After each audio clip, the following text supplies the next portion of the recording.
Legendary Tiwi Islander Maurice Rioli Sr. has been inducted into the Richmond Football Club Hall of Fame, recognising his game-changing impact during the 1980s. Meanwhile, the National Aboriginal Community Controlled Health Organisation is urging urgent investment in community-led diabetes care as rates remain high in Indigenous communities. And Superintendent Jeff Regan APM has been honoured with the Outstanding Achievement Award at the 2025 NAIDOC Perth Awards. More on that later. Kaya, this is a National Indigenous Times Daily News Bulletin for Wednesday the 16th of July. Maurice Rioli Sr. has been inducted into the Richmond Football Club Hall of Fame, recognised during the club's president's function ahead of the Tigers' Round 18 clash at the MCG. Rioli, celebrated for his skills and game-changing presence, played 118 games with Richmond in the 1980s, winning back-to-back Best and Fairest awards and becoming the first player to win a Norm Smith medal in a losing grand final. A pioneer of the game, Rioli also starred for South Fremantle and captained both WA and the NT.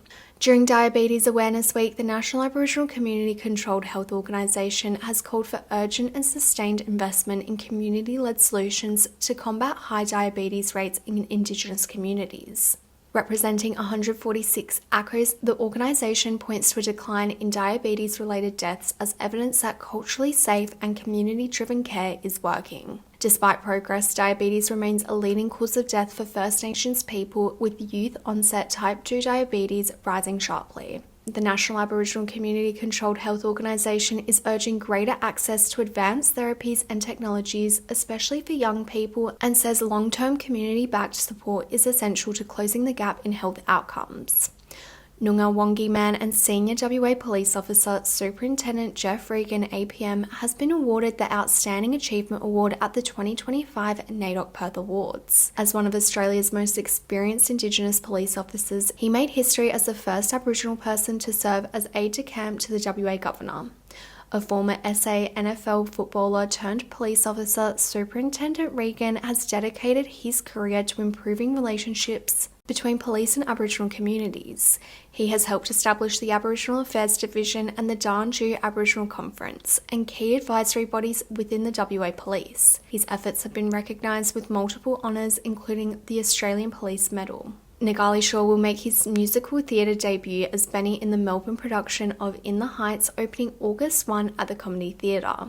Shaw began acting during the COVID-19 pandemic after initially focusing on sport and music. He said the transition to the stage has been a big shift, especially adjusting to singing live and adopting an American accent. Despite feeling nervous in the lead up to the performances, he says those nerves disappear once he hits the stage. Shaw sees similarities between himself and his character Benny and says the story's themes of community and ambition feel familiar to his own life experience. The Indigenous Literacy Foundation has launched a refreshed brand identity featuring a new logo and the slogan, "Be Part of the Story," alongside its long-standing tagline, "Reading Opens Doors." Developed with First Nations creative agency Cause Effect and shaped by extensive community consultation, the rebrand celebrates Indigenous storytelling and community-led values.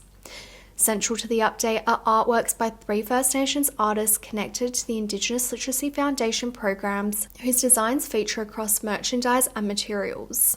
The new visual identity reflects the organisation's growth over 21 years, supporting over 500 remote communities with culturally relevant literacy resources. The Indigenous Literacy Foundation invites supporters to engage with its renewed look and mission to promote First Languages literacy nationwide. Three Tails Brewery, based on Whadjuk country in Whadjuk, has partnered with native food business Indigenous Earth to launch a new lemon aspen sour pale, celebrating native Australian ingredients and cultural knowledge. The beer features wild forage yeast from the Illawarra, organic malt from the Riverina, and lemon aspen, a tart citrus fruit native to far north Queensland. The can's design was created by Indigenous Earth founder Sharon Windsor and features her hand-drawn artwork of the lemon aspen fruit. Indigenous Earth, known for its ethical and sustainable practices, works directly with First Nations growers to promote bush foods and preserve cultural knowledge. The collaboration has been described by Three Tails as a proud reflection of regional identity and native flavours, combining innovation, culture and community connection. That's today's Daily News Roundup from the National Indigenous Times. For more news, head to nit.com.au and sign up to our free newsletter today.